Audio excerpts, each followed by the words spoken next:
Welcome to the Epic Company Culture Podcast, where your host, Josh Sweeney, will give you, the business leaders, HR professionals, and company culture aficionados, the knowledge you need to take your company culture to the next level. Hello, my name is Josh Sweeney, and welcome to the Epic Company Culture Podcast. This is Season 3, which is all about retention, employee retention, and company culture. I am joined here by my co-host, Crystal Sweeney.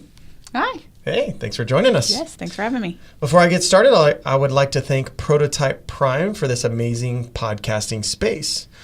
The topic of the day is Generation Millennials. So what we're doing is for these 4 podcasts in the first 4 of this Season 3, we're going to progress through sharing just a little bit about each generation from some of the research that we've done so that then we can talk about how that impacts employee retention and your company culture. So, Millennials are currently 20 to 35 years old, correct? That's correct. So tell us a little bit about this 20 to 35-year-old group. Yeah, so I think the most important thing that we need to talk about first and get it out there is by 2025, so not very long from now, they are going to make up 50% of the workforce.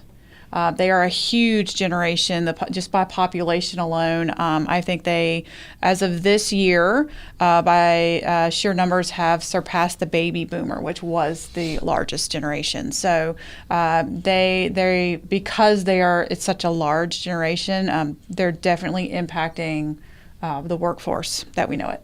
Nice. So tell us a little bit about them. Yeah. So Millennials, they are a product of working mothers still. That stems back from the Gen X generation where mothers were going to work. Now it's the norm. Mom, dad goes to work. With the divorce rates that they are today, a lot of them have single families, single parent families, and they're also growing up, where in this everybody gets a trophy world that we have going on right now. So, but that also that helps contribute to some of the traits that they have in the workforce.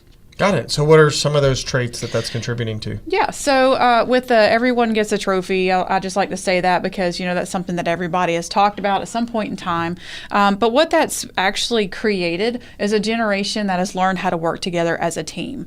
They're winning together, they're losing together. At the end, they're all still winning. And I think that creates a level of optimism with this generation, and definitely when they're doing it in the workforce. It makes them a little bit less competitive and a little bit more likely to work together as a team. So, I think that's pretty important. Another thing that they value is they value productivity. They're looking to make the most impact with their work and being more productive. They want to sell their successes on their work results. So they're less likely to spend a lot of time, in meetings and FaceTime and things like that. So they are more likely to just get the work done and figure out how to do it the fastest and the best way possible. Yeah, I know a lot of technology companies that are leading the way with younger generations and company culture and all kinds of other strategies that they have. A lot of them, I feel like they kind of coined the whole meritocracy type of scenario where everybody is really moving up based on their merits and not their tenure. And I'm curious as to if this is maybe, part of the generational shift from what we talked about with boomers, because with boomers, they wanted to stay, a lot of loyalty, whereas, if you're moving away from that, then what are you moving to, right? It's not really moving to disloyalty. It's just shifting from loyalty to meritocracy, where you move up based on the merits of your work, which I think is a pretty positive direction in a lot of ways. Yeah, absolutely. And this generation wants to know, how can they get to their goals and how fast can they get there?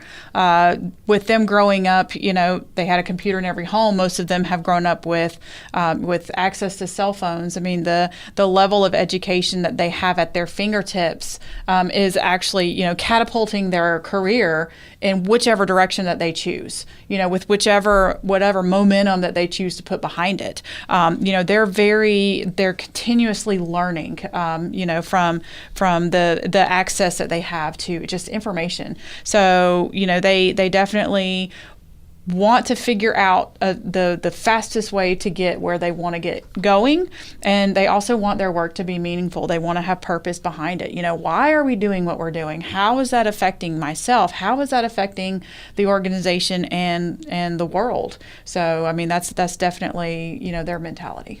Yeah, and you're definitely trending away from that. I guess the culture that's been built in over the years through the industrial age, where people showed up and worked on a line and a factory line and did one piece of the job, right? The old Ford Model T construction lines and things like that, where you're doing one role, whereas now people are doing a lot more intellectual work. They're doing a lot more knowledge-based work, and they want to know how and why they're doing it. How are they utilizing that?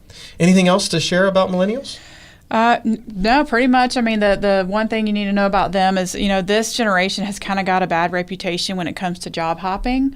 I think the average tenure for a millennial is anywhere from 18 months to 2 years. Okay. And the reason for that may be that, they don't feel like they're getting enough traction. They're not growing fast enough. They're definitely looking for a home, but it's got to be a fast-paced environment. That just naturally is what's happening with the way that the world is with our technology and the information. So I think they have a lot to offer. If as far as bringing new technology and new concepts, thoughts, how they're fast-paced learning, they're bringing all of that to companies, and hopefully they're able to harvest some of that, the benefits that come with having that generation working in your organization. Yeah, and we're going to talk about all of those in the progression as we move along through season 3 of the podcast, and make sure that we're sharing, what's changing, why it's changing, and really looking at each generation in a very positive light, from Boomer all the way to Gen Z, and making sure that everybody understands, what are the strengths, what are the struggles, and how do we leverage those strengths to build an amazing company culture. So we hope that this has been educational for you, learning all about the millennial generation. In the next episode, we'll be talking a little bit about Gen Z, which is coming up fast and quick. Thank you. Thank you. Thank you for tuning in to today's episode of the Epic Company Culture Podcast with Josh Sweeney. If you enjoyed this content, please subscribe on iTunes, SoundCloud, or Stitcher. For additional content and transcripts, visit epicculture.co. If you have questions or topics you would like us to address or expand on, tweet us at epicculture1 or email at podcast@epicculture.co.